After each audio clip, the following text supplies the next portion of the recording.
आहे मिळू शकत ते पत्र वगैरे आणत आहे. आता बोलणं चालू आहे आमचं, समजावणं सुरू आहे त्याला. बघू काय.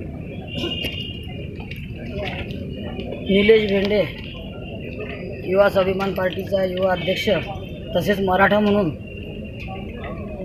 काल आम्ही अतिशय शांततेच्या मार्गाने जे आंदोलन केलं, नवनीत बाबींच्या चारित्र्यावर शिंतोडे उडवण्याच्या संदर्भात बाकीच्या तुम्ही सगळ्यांना माहीत आहे, पण त्याच्यावर काल ॲट्रॉसिटीचा गुन्हा गाडगेनगरला दाखल केला. आज त्याच्यावर केला, उद्या सगळ्यांचे नंबर आहे. म्हणजे खासदार आहे म्हणून त्यांनी कोणावरही गुन्हे दाखल करावे हा कुठला न्याय आहे? आणि मग अशा मनस्थितीत सामाजिक कार्यकर्त्यांनी काम करावं की नाही करावं हा त्याचा जो उद्रेक आहे हा त्याचा परिणाम आहे. त्यांनी टावरवर चढावं किंवा आत्महत्या करावी किंवा काही गुन्हा करावा अशी आमची इच्छा नाही आहे, पण आम्ही त्याला समजावून थकलो. त्याचे साहजिकच आहे. प्रत्येक कार्यकर्त्यावर जर तुम्ही ॲट्रॉसिटी दाखल कराल, आमदारावर झाली, मग आता आमदारासाठी झटणाऱ्या माणसांवर जर तुम्ही कराल तर मग आम्ही काम कसं करायचं? आणि ॲट्रॉसिटी म्हणजे आपल्या घरची खेती आहे की ज्यालाही वाटलं त्याच्यावर ॲट्रॉसिटीचा गुन्हा दाखल करायचा आणि त्यांना लॉकअपमध्ये टाकायचं. आणि सगळ्यांची मानसिकता ढळून द्यासाठी आणि त्यांना बाजूला करण्यासाठी आमदारांपासून हे खासदार साहेबांचे प्रयत्न आहे. आणि जोपर्यंत खासदार साहेब येत नाही तोपर्यंत त्याची मानसिकता खाली उतरण्याची नाही.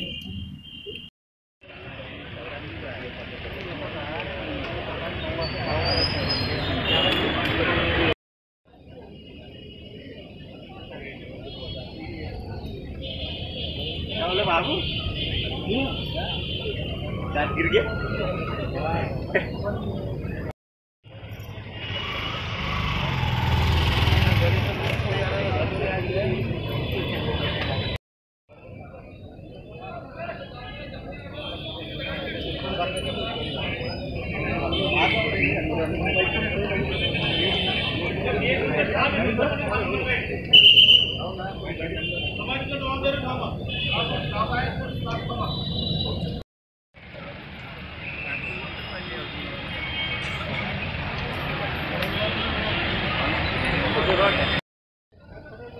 और वह ऊपर से कूदने का प्रयास करते हैं. ऐसे समय में प्रशासन के पास में क्या तैयारी है कि यदि कूदे तो वो नीचे किस प्रकार से उन्हें बचाया जा सके? प्रशासन से हमने जब पूछा तो इस प्रकार की कोई भी तैयारी प्रशासन के पास में यहाँ पर नहीं है. अमरावती में यदि वो उन्हें कैच कर लिया जाए तो कम से कम उनको नुकसान पहुंचे. हालांकि ऐसे प्रयोग अमरावती में पहले कभी कोई नहीं, पहली बार काम पड़ा. लेकिन रेस्क्यू टीम के पास में ऐसे कई बार बिल्डिंग में ऊपर से आग लग जाती है या ऊपर से किसी को जंप बनाने का काम पड़ता है. तो ऐसे समय अमरावती में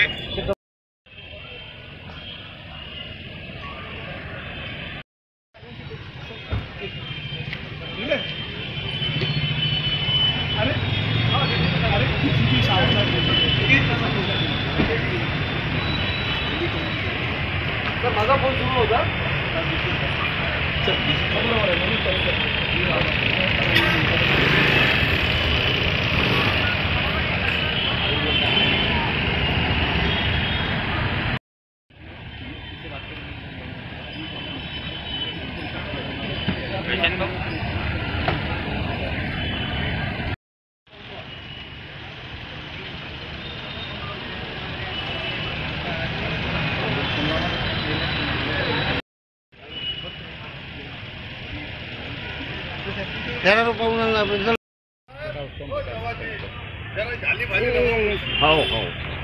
क्या क्या क्या सुविधा क्या कर सकते हैं? मैं 2 मिनट ये करता हूँ.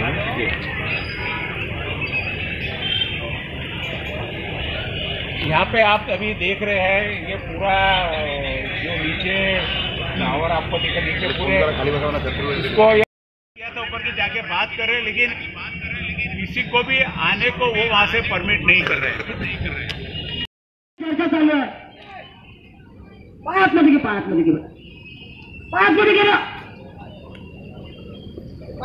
पायातमध्ये घे. चर्चा सुरू आहे. 3 वाजेपर्यंत वेळ दिला. बघून आलो आम्ही सगळे त्याच कामात आहे. तेच बघून आलो आम्ही. पायातमध्ये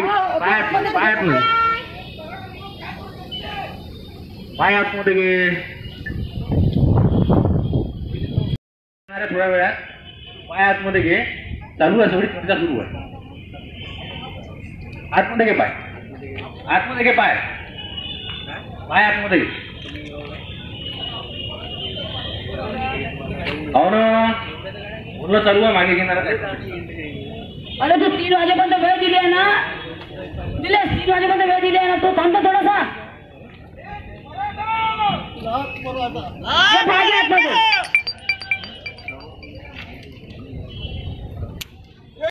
निलेश या काही चुकीचं काम केलं नाही आहे. आम्ही सगळे युवक, मराठा समाजाचे युवक या पाठीशी आहेत. जोपर्यंत न्याय मिळणार नाही तोपर्यंत आम्ही इथे नसणार नाही. व जोपर्यंत अॅट्रॉसिटीचा गुन्हा मागे घेतला जाणार नाही तोपर्यंत आम्ही येणार नाही. आमच्यावर गुन्हे दाखल करा, आम्ही टाळावर करू. इथं सगळं आम्ही चर्चा केलेली आहे. कलेक्टर साहेबांसोबत चर्चा केली आहे. सर्व प्रशासन स्तरावर चर्चा चालू आहे. तुम्ही इतकं घाबरू नका. या पाठीशी आम्ही सगळेजण उभे आहोत.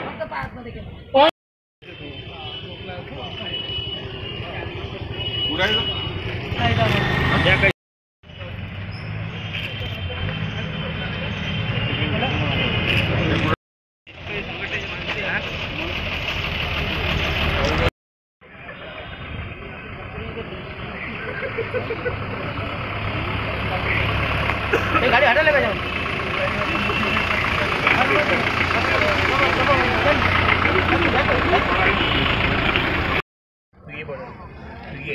ऐक माझं, माझ्याकडे लागलं ना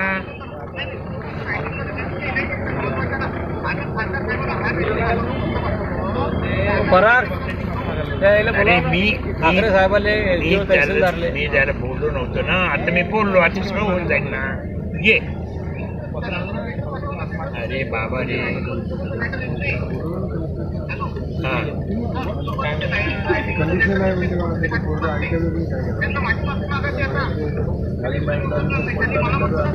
असं आहे ना,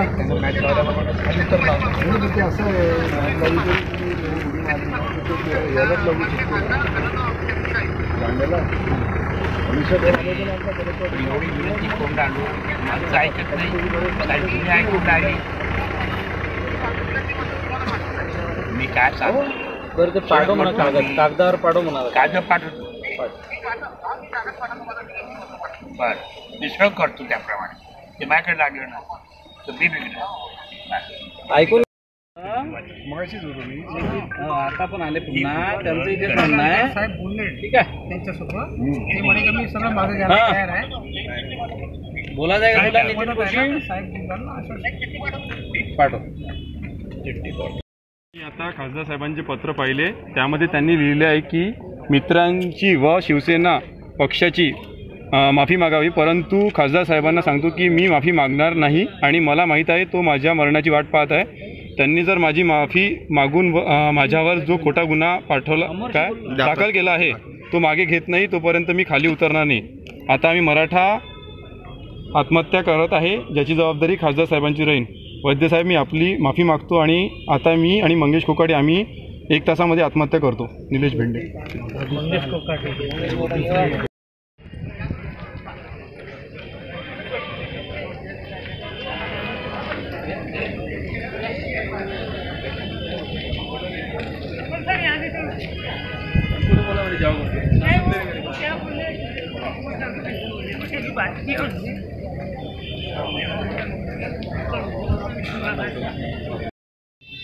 घटनास्थळी आम्ही आल्या पोलीस मुख्यालयातून मॅट्रेस आणले, आपल्या तालपत्रे आणले आणि आपले कर्मचारी उभे केले. तसंच त्यांनी निलेश मुंडे हे सांगितलं तर मग ते हटून टाकलं. आम्ही STPMचे जे इंचार्ज आहे संजीव भाऊ तिरटकर यांना विनंती केली आणि आमचे पोलीस कर्मचारी पाठवून तिथून मोठमोठ्या मॅट्रेस आणले. त्या टाकल्यानंतर निलेश मुंडे यांनी त्या मॅट्रेस काढून घेतले. त्या मॅट्रेस आम्ही त्यांचे कार्यकर्ते पण म्हणत होते की आम्ही त्याला समजवतो म्हणून ते मॅट्रेस काढून घेतलेलं आहे. त्यानंतर आम्ही 108ची ॲम्ब्युलन्स बोलवून घेतलेली आहे, फायर ब्रिगेडला कॉल केलेला आहे आणि त्यांचे जे ज्या नेत्यांना तो ऐकतो त्या नेत्यांना पण आपण कन्व्हिन्स केलं, त्याच्यापर्यंत मेसेज पाठवला. या नेत्यांचं आपलं संजय भाऊ हिंगासपुरे आणि जिल्हा युवक प्रमुख राजेश वानखडे, प्रशांत वानखडे ग्रामीणचे, तसेच शिवसाहेब सुनीलराव भालेराव यांच्याशी त्यांची चर्चा करून दिली. बाबा याला परावृत्त करा आत्महत्यापासून. पोलिसांचा हाच प्रयत्न होता. आणि त्यानंतर मग खासदार साहेबांनी जो मेल पाठवला त्याची पण कॉपी आपण पाठवली. मग स्वाभिमान प्रश्न असं निर्माण होते की या ठिकाणी अतिशय वेगळीच परिस्थिती निर्माण झालेली आहे. जो वर टावर चढलेला आहे तो काय ऐकण्याच्या भूमिकेत नाही. अनुचित प्रकार समजा एवढा वरून तो उडी घेतली काही घटना घडली तर याला वाचवण्याकरिता आपण जे ॲम्ब्युलन्स या ठिकाणी आणलेली आहे, व्हेंटिलेटर नाही असं त्यांनी मान्य केलं आहे डॉक्टर अशोक ठाकरे. सर नमस्कार सर पी आय ठाकरे बोलतो. हे सुद्धा माहीत नाही व्हेंटिलेटर काय गोष्ट असते. म्हणजे जनरली ते ॲम्ब्युलन्समध्ये असायला पाहिजे, त्यांनी ते मागून घ्यावं जे इन्चार्ज आहेत. ते प्रयत्न तर आपण आपल्या स्तरावर पूर्णपणे प्रयत्न करण्यात आलेले आहे. त्यांनी वेळ दिल्या 3 वाजताची, वेळ निघून गेलेला आहे. आता यानंतर आपली प्रशासनाची काय भूमिका राहील? प्रशासनाची हीच भूमिका आहे की आपण सगळ्या मॅटर्स वगैरे आणून ठेवलेले आहे. आणि नैसर्गिक आपत्ती योजनेच्या जे मंडळी असतात, रामेकर साहेबांना इथं बोलवलेलं आहे. त्यांची टीम तयार रेडी आहे, एच टीमची टीम रेडी आहे. ॲम्ब्युलन्स आणून बोलवलेले आहे. एवढे आपले प्रयत्न केलेले आहे. त्याचप्रमाणे प्रयत्नाच्या दरम्यानही या अमरावती जिल्ह्यात जे मार्मिक व्यक्ती आहे प्रभाकरराव वैद्य, त्यांचं संपूर्ण नाव आहे आणि सर्व पक्षामध्ये त्यांना मानाचा आदर आहे. त्या माणसाला आम्ही स्वतः वैयक्तिक फोन करून सांगितलं, त्यांना विनंती करून इथं बोलावलं. त्यांनी पोलिसांच्या मेगा फोनवरून त्याला आवाहन केलं, विनंती केली तर बाबा खाली येऊन जा, असे पोलिसांनी प्रयत्नाचे प्रयत्न केले. युवा स्वाभिमानचा पाटील नावाचा व्यक्तीही काही आपल्या वतीने वैद्य साहेबांच्या वतीने चिठ्ठी घेऊन वर गेलेला आहे. तो पण सध्या काही माहिती आली नाही आणि तो सुद्धा वर जाऊन बसलेला आहे. वेळ निघून जात आहे. आता प्रशासनाची काय आपली काही प्लॅनिंग असेल किंवा काही योजना असेल काय? आता आपण त्याच्यामध्ये आता वरिष्ठ लेवलवर कलेक्टर साहेबांकडे वैद्य साहेब गेलेले आहेत. तिथे युवा स्वाभिमानचे आमदार साहेब, राणा साहेब पण तिथं आलेले आहेत. त्यांच्याशी चर्चा होईल आणि त्यानंतर आल्यानंतर यांनी जी चिठ्ठी परत पाठवली बरोबर आहे आणि त्या व्यक्तीने कोणतंही काही बेकायदेशीर कृत्य करू नये किंवा कोणत्या जीवाला हानी पोचू नये, त्यामुळे त्यांच्या लोकांनी जी मागणी केली होती की आमचा एक कार्यकर्ता जाऊ द्या आणि त्या जो टावर चढला होता त्यांनी त्याला अलाउ केलं तर बा मला परत हे करा, जेव्हा मी येईल तर मला याला परत बोलवा जेणेकरून मी खाली येईल. पी.आय. ठाकरे व खासदार आनंदराव अडसूळ यांची संपूर्ण मिलीभगत आहे. त्यांना माझ्या व माझ्या जीवाचं काहीही चिंता नाही. आता जे काही अनर्थ घडेल त्याला संपूर्ण पी.आय. ठाकरे व खासदार आनंदराव अडसूळ जबाबदार राहतील. तसेच पी.आय. ठाकरे यांना सुद्धा निलंबित करण्यात यावं. आता दाखवतो मी काही वेळात मराठा कसा असतो आणि त्यावर खोटे गुन्हे कसे दाखल करता येते. एक मराठा लाख मराठा. आपला निलेश भेंडे.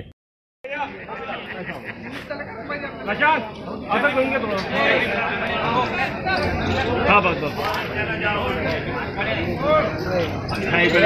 असं आठवून द्या.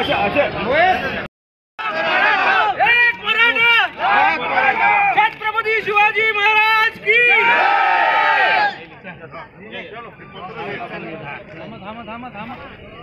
ताई ताई ताई ताई ताई ताई शेखर थोडा मागा, शेखर थोडा मागा. बस बस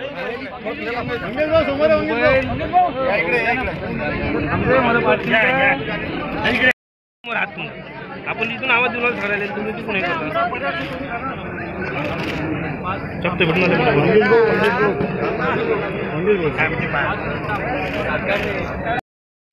शिक्षित आहे, बेरोजगार आहे, त्याचं इतकं करिअर आहे.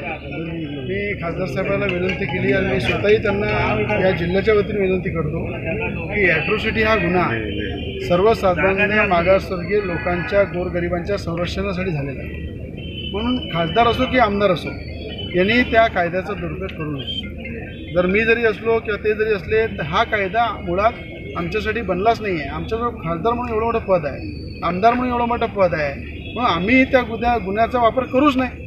ह्या गुन्ह्याचा वापर केला पाहिजे. सर्वसामान्य गरीब जे शेवटच्या घटकेचे आहेत, जे लोक ज्यांना प्रोटेक्शन मिळत नाही त्यांच्यासाठी या कायद्याचा वापर केला पाहिजे. म्हणून आज निलेश भेंडे हा तरुण अमरावती जिल्ह्यातला आहे. त्यांनी जी आज स्टेप घेतली होती, जर दुर्घटना झाली असती तर या पूर्ण जिल्ह्याला काळीमा फासल्या गेली असती, जिल्ह्याचं नाव खराब झालं असतं. मुख्यमंत्र्यांनी सुद्धा सांगितलं की त्यांना खाली बोलवा, सुखरूप बोलवा, त्यांची चौकशी करू आणि त्यांना न्याय देऊ. त्या आधारावर त्यांना मुख्यमंत्र्याकडे घेऊन जाऊ, त्यांना न्याय देऊ. आमच्या ताईसुद्धा खासदार साहेबांसोबत बोलल्या. मी सुद्धा खासदारांची जाहीर माफी मागतो आपल्या सगळ्यांच्या वतीने की या जिल्ह्यामध्ये इतकं गढूळ राजकारण करू नका.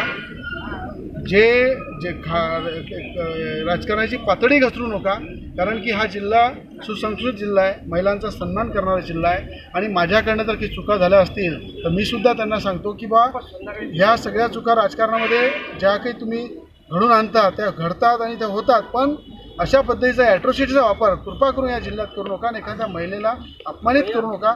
महिला ही आमची आई बहीण आहे, तिचे सन्मान करणं या जिल्ह्यातल्या प्रत्येकाचं कर्तव्य आहे. आणि त्यांना थोडंसं मी आपल्या बाजून सांगतो की या जिल्ह्यातले नाही आहे, त्यांना जिल्ह्याचा अनुभव नाही आहे, त्यांना आपुलकी नाही आहे. त्यांनी थोडी आपुलकी वाढवावं की 10 वर्ष त्यांना मतदान लोकांनी दिलेलं आहे. आम्ही विचार करतो की आणखी ते चांगलं काम केलं पाहिजे, त्यांनी विकासाची कामं केली पाहिजे, विकासाचे मुद्दे समोर आणले पाहिजे. विकासाच्या प्रत्येक कामात आम्ही त्यांच्यासोबत राहू आणि हे गलितचे राजकारण बंद केलं. आपण राहू नका पाहिजे. आपण जर अटक केलं तर मोर्चा तुमचा उद्या सांगून द्या. मी काय म्हणतो, तुम्हाला कोण याची वाटतं गुन्हे दाखल करणार आता प्रिव्हेंटिव्हची गरज नाही. रिटायर व्हायचं तुम्हाला बदली तर होईल तेव्हा होईल. आता इथं स्थायीला आपण घेऊन मला सांगितलं, त्यांना सांगून द्या. ते सांगितलं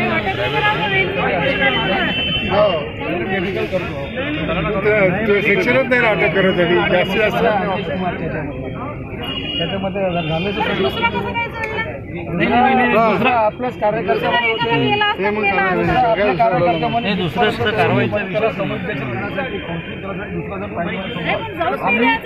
अरे आमचे लोक नाही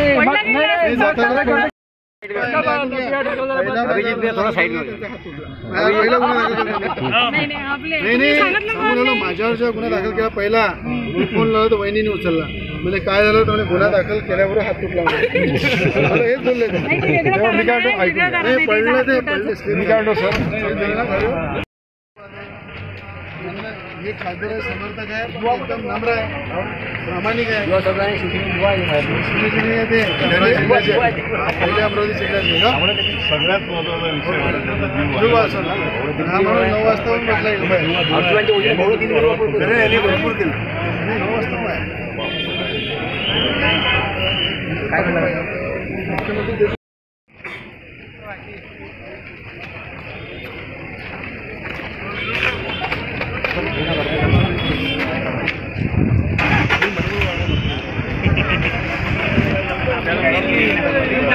नहीं निकाल लेते थे राइट.